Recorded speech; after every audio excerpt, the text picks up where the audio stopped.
नमस्कार। एसोशियो शास्त्र में पुनः स्वागत है। आज हम ब्रिटिश दार्शनिक व समाजशास्त्री हर्बर्ट स्पेंसर के सावयवी सादृश्यता के सिद्धांत के बारे में जानेंगे। इसमें उन्होंने समाज की तुलना एक जीवित सावयव से की है। स्पेंसर ने अपनी पुस्तक सोशल स्टैटिक्स में इस सिद्धांत को प्रतिपादित किया है। स्पेंसर का तर्क है कि जीवित शरीर एक संयुक्त इकाई के रूप में कार्य करता है। इसके प्रत्येक अंगों के अलग अलग कार्य होते हैं तथा सभी अपने अपने कार्यों को करते हुए जीव को जीवित रखने और विकसित बनाने में महत्वपूर्ण भूमिका निभाते हैं। ठीक इसी प्रकार से समाज भी एक संयुक्त इकाई के रूप में कार्य करता है। इसके प्रत्येक अंगों के अलग अलग कार्य होते हैं तथा सभी अपने अपने कार्यों को करते हुए समाज को विकसित बनाने का प्रयत्न करते हैं। जैसे एक जीवित जीव के अंग एक दूसरे पर निर्भर होते हैं, वैसे ही समाज के विभिन्न हिस्से जैसे परिवार, शिक्षा, धर्म और सरकार आपस में जुड़े होते हैं तथा मिलकर काम करते हैं। स्पेंसर संरचनात्मक विभाजन की बात करते हैं। वे बताते हैं कि जैसे जैसे एक जीव अधिक जटिल होता जाता है, उसके अंग और प्रणालियां भी विशेषीकृत हो जाती हैं। इसी प्रकार जैसे जैसे समाज विकसित होता है, उसकी संस्थाएं जैसे परिवार, धर्म, शिक्षा और अर्थव्यवस्था भी अधिक विशिष्ट भूमिकाएं निभाने लगती हैं। उदाहरण के लिए प्रारंभिक समाजों में परिवार ही शिक्षा और रोजगार प्रदान करने वाला मुख्य अंग था, लेकिन आधुनिक समाज में शिक्षा की भूमिका स्कूलों और विश्वविद्यालयों ने ले ली है। इसके बाद स्पेंसर ने कहा कि समाज के हिस्से एक दूसरे पर कार्यात्मक रूप से निर्भर होते हैं। जीव के अंग एक दूसरे पर निर्भर होते हैं और अगर एक अंग काम करना बंद कर दे तो पूरे जीव की कार्यप्रणाली प्रभावित हो सकती है। उसी तरह समाज में विभिन्न संस्थाएं आपस में जुड़ी होती हैं और एक संस्था की विफलता पूरे समाज को अस्थिर कर सकती है। आर्थिक संस्थाओं की समस्याएं राजनीतिक और सामाजिक संस्थाओं को प्रभावित कर सकती हैं। उदाहरण के लिए अगर एक देश की अर्थव्यवस्था में मंदी आती है तो इसका सीधा असर शिक्षा, स्वास्थ्य सेवाओं और यहां तक कि कानून व्यवस्था पर भी पड़ेगा। स्पेंसर का मानना था कि जैसे जैविक जीव विकास के चरणों से गुजरते हैं, वैसे ही समाज भी विकास करता है। समाज सरल से जटिल संरचनाओं की ओर बढ़ता है तथा यह प्रक्रिया अनुकूलन और संघर्ष के माध्यम से होती है।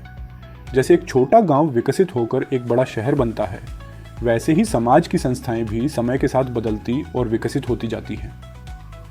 अब स्पेंसर सहयोग तथा संतुलन की चर्चा करते हैं। जीव के सभी अंगों में सहयोग व संतुलन पाया जाता है। ठीक इसी तरह समाज में भी एक प्रकार की सहजता और सामंजस्य होता है।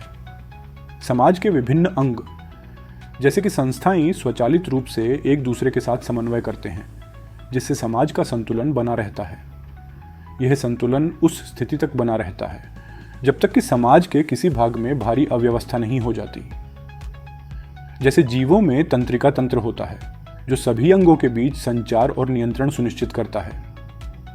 तंत्रिका तंत्र शरीर का कमांड सेंटर है। यह मस्तिष्क, रीढ़ की हड्डी और तंत्रिकाओं से मिलकर बना होता है। तंत्रिका तंत्र शरीर के कई कामों को नियंत्रित करता है, जैसे कि सोचना, महसूस करना, चलना, बोलना, निगलना, सांस लेना, सीखना, तनावपूर्ण स्थितियों में प्रतिक्रिया करना। वैसे ही समाज में सरकार, प्रशासन और कानून का काम होता है। ये संस्थाएं समाज को संगठित रखती हैं और विभिन्न भागों को नियंत्रित करती हैं। सरकार और कानून व्यवस्था समाज में शांति बनाए रखने का कार्य करते हैं। जैसे शरीर का तंत्रिका तंत्र शरीर के विभिन्न अंगों के बीच समन्वय बनाए रखता है। हालांकि स्पेंसर का सावयवी सादृश्यता सिद्धांत समाज को समझने में मददगार है। इसकी कुछ आलोचनाएं भी हैं। आलोचकों का मानना था कि समाज की जटिलताओं को जैविक प्रक्रियाओं से जोड़ना एक अति सरलीकरण है। समाज में मानवीय भावनाएं, इच्छाएं और संस्थागत गतिशीलताएं हैं जो जैविक रूप से सटीक नहीं हो सकती। स्पेंसर ने समाज को एक स्थिर और स्वचालित इकाई के रूप में देखा, लेकिन समाज अधिक गतिशील और परिवर्तनीय होते हैं। सामाजिक संघर्ष और बदलाव के पहलुओं को इस सिद्धांत में पर्याप्त महत्व नहीं दिया गया।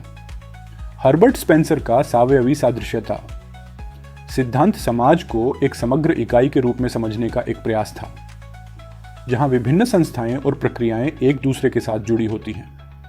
यह सिद्धांत समाज के विकास और स्थिरता को जैविक दृष्टिकोण से समझाने में सहायक था, लेकिन इसकी सीमाएं भी थीं, जिन्हें बाद के समाजशास्त्रियों ने चुनौती दी।